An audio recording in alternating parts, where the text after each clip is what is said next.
Question number 3. The following distribution shows the daily pocket allowance of children of a locality. The mean pocket allowance is ₹18. Find the missing frequency f. देखो यहाँ पे ये frequency missing है, हमें ये find करनी है. यहाँ दिया डेली पॉकेट अलाउंस और साथ में नंबर ऑफ चिल्ड्रन.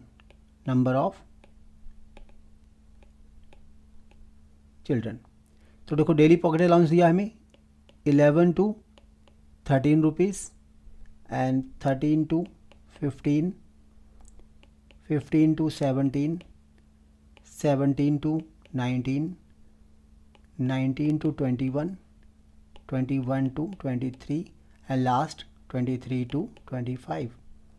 इनका जो पॉकेट ये नंबर ऑफ चिल्ड्रन है, पहले में 7 है, फिर 6, फिर 9, फिर 13, फिर एफ. ये मिक्सिंग फ्रीक्वेंसी है. देखो ये फ्रीक्वेंसी मिसिंग है जो हमें फाइंड करनी है.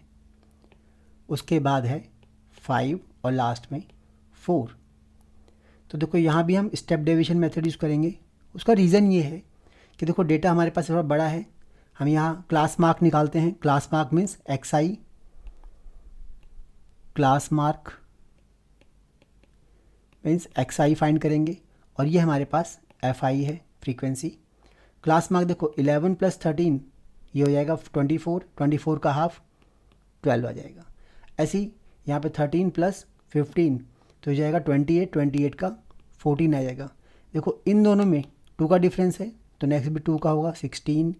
यहाँ पे 18, 18 के बाद 20 और 20 के बाद 22, 22 के बाद 24 ये आ गया. देखो 23 + 25 48, 48 का हाफ 24, यहाँ 24 आ रहा है. ऐसे भी चेक कर सकते हैं. इसके बाद और सिंप्लीफाई करने के लिए इसमें हमें किसी एक को एज्यूम मीन लेते हैं. तो मान लिया हमने ये एज्यूम मीन है. हम एज्यूम मीन बीचों बीच कहीं भी ले सकते हैं, हम पे डिपेंड करता है ये. हम चाहे 16 को ले लें चाहे 18 को, कोई फ़र्क नहीं पड़ता है. तो यहाँ मैं 18 को लेता हूँ एज्यूम मीन, क्योंकि थोड़ा कैलकुलेशन और ईजी रहेगी. तो ये हमारा एज्यूम मीन है A = 18. अब एज्यूम मीन के बेस पे एक नया वेरिएबल फाइंड करते हैं हम, वो है UI. UI = XI - A/H. A हमारा एज्यूम मीन है. A = एज्यूम्ड मीन, एज्यूम किया हमने 18 को मीन. H इनका सक्सेसिव डिफरेंस है 14 - 12 2, और यहाँ से भी निकाल सकते हो 13 - 11 इट इज़ 2. तो देखो इससे ऐसे करने से यहाँ पे देखो इसके सामने आ जाएगा, यहाँ पे 0, यहाँ -1, ये -2, यहाँ -3 और नीचे का डेटा आ जाएगा 1 2 3. वैसे तो हमें ये एज्यूम मीन सेंटर में लेना पड़ता है. अगर हम यहाँ भी ले लेंगे तब भी कोई फ़र्क नहीं पड़ेगा, आंसर एकदम एक्यूरेट आएगा. अब आते हैं हम ऊपर. इसके बाद हम निकालेंगे FI UI. FI UI means देखो ये निकालते हैं हम मीन फाइंड करने के लिए.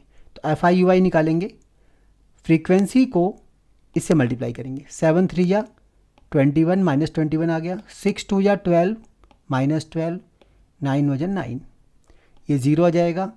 फिर यहाँ पे देखो यहाँ तो फ्रीक्वेंसी है तो F × 1 इट इज़ F. 5 × 2 10 और 4 × 3 12. अब इनका हम टोटल करते हैं. देखो टोटल करने से पहले ये 12 तो 12 कट ही जाएंगे, दोनों एक माइनस का एक प्लस का है. 21 और 9 -30, -30 में +30 10 माइनस कर दो तो -20. इट मीन्स ये जो टोटल आएगा वो आएगा F - 20. ये हमारा टोटल आ गया फ्रीक्वेंसी का, मतलब FI UI का टोटल आ गया. अब हम निकालते हैं फ्रीक्वेंसी का टोटल, मतलब इन सब का टोटल. तो इनमें देखो नंबर्स तो ये है ना, इन नंबर्स को ऐड कर लेंगे हम. 5 + 4 9, 9 9 18, 18 6 ये, एंड टोटल आ गया हमारा 44. 44 प्लस ये F हम सेपरेट रखेंगे. तो ये हमारा फ्रीक्वेंसी का टोटल आ गया है और ये हमारा FI UI आ गया है. अब आते हैं अपने मीन के फॉर्मूले पे. देखो मीन इक्वल टू क्या होता है, mean x bar equal to A + H sigma FI UI upon sigma FI. Values put करते हैं. A एज्यूम मीन हमने क्या निकाला था 18, तो यहाँ 18 आ जाएगा, प्लस H इक्वल टू 2 है, into FI UI F - 20 upon frequency का सम देखो 44 प्लस एफ, तो ये 44 प्लस एफ। और इस केस में हमें मीन गिवन है, देखो यहाँ पे मीन स्टार्टिंग में ही क्वेश्चन में गिवन था, मीन इज 18, तो हम मीन की जगह पे 18 यहाँ पुट कर सकते हैं, तो यहाँ मीन की जगह हमने 18 पुट कर दिया। अब इसको जब सॉल्व करेंगे तो देखो 18 minus 18 it is 0 equal to 2 into F minus 20 upon 44 plus F. ये पूरा नंबर 0 से मल्टीप्लाई हो 0 हो जाएगा, और ये 2 भी डिवीज़न में आएगा और 0 हो जाएगा, तो हमारे पास आ जाएगा 0 equal to F minus 20, so F equal to 20। तो हमारी मिसिंग फ्रीक्वेंसी कितनी थी? 20।